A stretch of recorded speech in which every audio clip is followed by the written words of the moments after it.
श्री शिवाय नमस्तुभ्यम। हर हर महादेव। आज है शनि अमावस्या।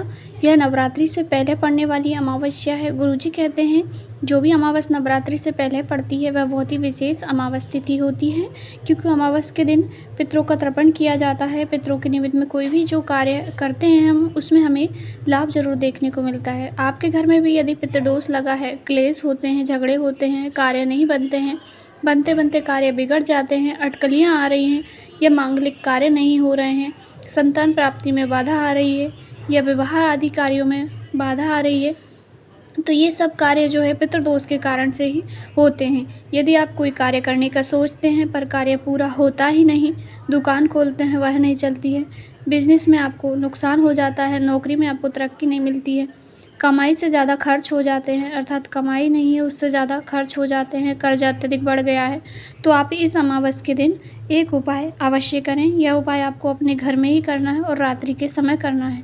रात को यानी प्रदोष काल के समय में आपको एक कटोरी लेनी है स्टील की, उसमें थोड़े से चावल के दाने रखें, उसमें एक कपूर का टुकड़ा रखें और उसको अपने घर के बाहर, मुख्य द्वार के बाहर, जिससे आप अंदर प्रवेश करते हैं उस दरवाजे पर आपको रख देना है।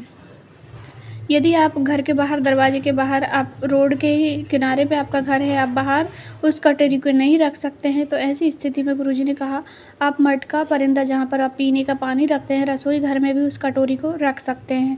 रात भर उसको रखा रहने दें, यानी कि प्रदोष काल में थोड़े से चावल लें, कटोरी में रखें, उसमें एक कपूर का टुकड़ा रखें, उसके बाद उसे रात भर रखा रहने दें। दूसरे दिन पड़वा तिथि आ जाएगी, अर्थात नवरात्रि प्रारंभ हो जाएगी। उस दिन आपको सुबह में स्नान करने के पश्चात उस कपूर को उसी कटोरी में रखकर जला देना है।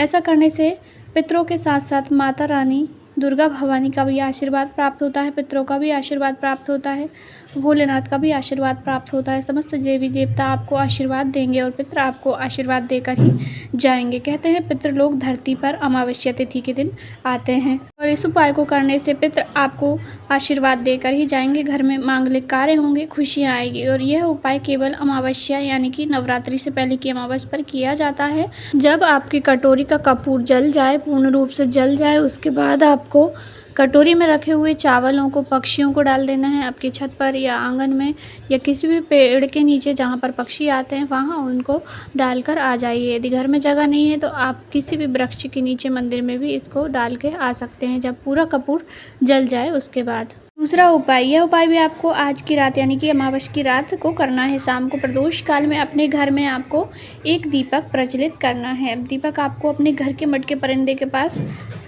करना है, क्योंकि मटके के पास जो हम पानी रखते हैं किचन में, वहाँ पर पितरों का वास होता है और पितृ धरती पर अमावस्या के दिन आते हैं, यह निश्चितता है। तो आपको पितरों के निमित्त में इस दिन एक दीपक लंबी बत्ती का, दक्षिण की ओर बत्ती का मुख रख के, दक्षिण जहाँ पर भी आपका मटका रखा है वहाँ से आप दक्षिण दिशा की ओर बत्ती का मुंह रखें और दीपक को प्रज्वलित कर दें शाम को प्रदोष काल में, और पितरों के निमित्त में प्रार्थना भी करें। ऐसा करने से पितर आशीर्वाद प्रदान करते हैं। यदि आप चाहें तो मटके की जगह पर आप किसी जलाशय के स्थान पर भी दीप प्रज्वलित कर सकते हैं, पर मटका, परिंदा, पीने का पानी हमारा घर में ही रहता है, तो आपको घर पे ही उपाय करेंगे तो आपको कहीं जाना नहीं पड़ेगा। यदि संभव हो तो आप नदी के घाट पर भी उपाय कर सकते हैं। आशा करती हूँ आज की वीडियो पसंद आई होगी। यदि आपको वीडियो उपयोगी लगी तो वीडियो को लाइक, चैनल को सब्सक्राइब करें। कहीं भी कुछ समझ नहीं आया हो तो अवश्य ही पूछिएगा।